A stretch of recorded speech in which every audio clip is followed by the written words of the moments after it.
My fiancée and her parents publicly mocked my late mother at rehearsal dinner, so I called off the wedding in front of all without a second thought.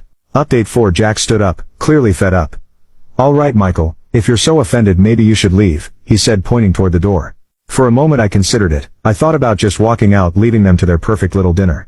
But then I looked around the room at my dad, my sister, my few friends who had come to support me. They were all watching, waiting to see what I'd do, and I realized I wasn't going to let Jack and Donna get away with it. "Not this time, no," I said firmly. "I'm not leaving, not until you understand what you've done." Jack opened his mouth to respond, but I cut him off. "You act like my mom was some overbearing busybody. But without her you wouldn't even have this restaurant connection. She didn't do any of that because she wanted recognition or praise, she did it because she cared. And now you're sitting here trashing her memory like it's some kind of punchline. That's not just disrespectful, it's disgusting." The room went completely silent again. Even Jack looked taken aback, like he didn't know how to respond. Donna opened her mouth, but no words came out. Lydia just sat there staring at the table, her face a mix of embarrassment and anger. Finally Jack muttered, "We didn't mean it like that." "It doesn't matter how you meant it," I said. "What matters is how it came across. You don't get to rewrite who my mom was just because it suits your narrative. She deserved better than that. And honestly, so do I." With that I stepped back from the table and grabbed my coat. "You want me to leave? Fine, but don't expect me to come back." My dad stood up immediately, ready to follow me out. My sister grabbed her purse and shot one last glare at Donna before joining us. A couple of my friends stood up too, looking unsure but supportive. Lydia called after me, "Michael, wait," but I didn't stop. I walked out of that restaurant, my head held high, even though my heart was pounding in my chest. Outside my dad put a hand on my shoulder. "You did the right thing," he said. "Your mom would be proud." I nodded, but I didn't feel proud. I felt angry and betrayed, and I realized something. If she couldn't stand up for me or for my mom, then maybe she wasn't the person I thought she was. Part of me thought I'd done the right thing by walking out, but the other part of me couldn't shake the feeling that it wasn't enough. If I left things as they were, Lydia and her family would just spin the story to make me the bad guy. They'd frame it as me being too sensitive or overreacting. No, I couldn't let that happen. This wasn't just about me. It was about my mom, her memory, and what I stood for. I took a deep breath and turned to my dad. "I need to go back in there," I said. "What?" my sister blurted out. "Why? You don't owe them anything." "I know," I said, looking at her. "But I'm not leaving this unfinished.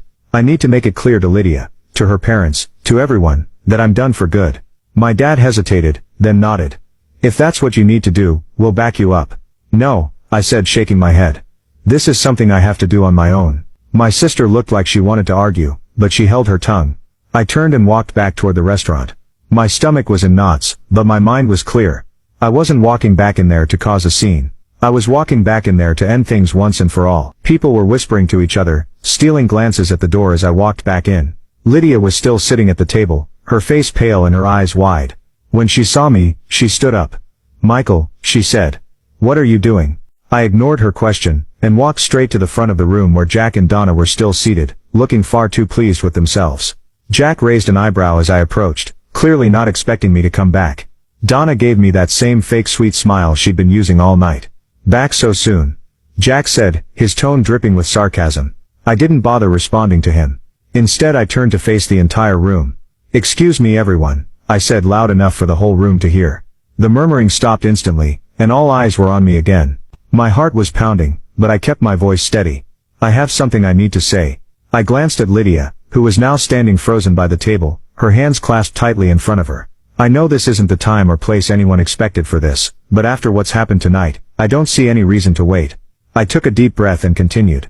"This wedding is off." The room erupted, gasps, murmurs, and the scraping of chairs filled the air as people turned to each other. Lydia's jaw dropped and her hands flew to her mouth. "Michael, no," she whispered. But I held up a hand to stop her. The room was dead silent now. Even the waitstaff had stopped moving, standing frozen in the corners of the room. I turned back to the rest of the guests. "This isn't just about tonight," I said. "This is about the kind of family I'd be marrying into. A family that doesn't respect me, doesn't respect my mom, and doesn't respect the values I was raised with. I can't and I won't spend the rest of my life being treated like this." Jack finally found his voice. "You're making a big mistake, kid," he said, his tone dripping with condescension. "You're throwing away a good thing over nothing." I laughed bitterly. "Nothing? You think disrespecting my mom is nothing? You think treating me like I'm less than is nothing? No, Jack. The mistake would be going through with this wedding, and tying myself to a family that doesn't deserve me."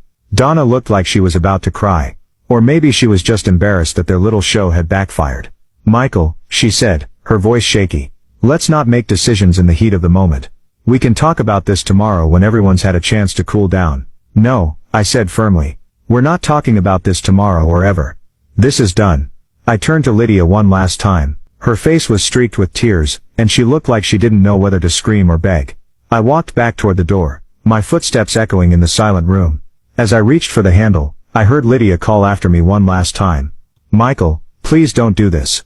I paused for a moment, my hand on the door, then turned back and said, I already did. Walking out of that restaurant felt like ripping off a band-aid. There was a sting, sure, but the overwhelming feeling was relief. It was over. The wedding, the constant disrespect, the feeling of being second best in a family I was supposed to join. All of it was behind me. Now you can watch the fifth part by pressing share and more.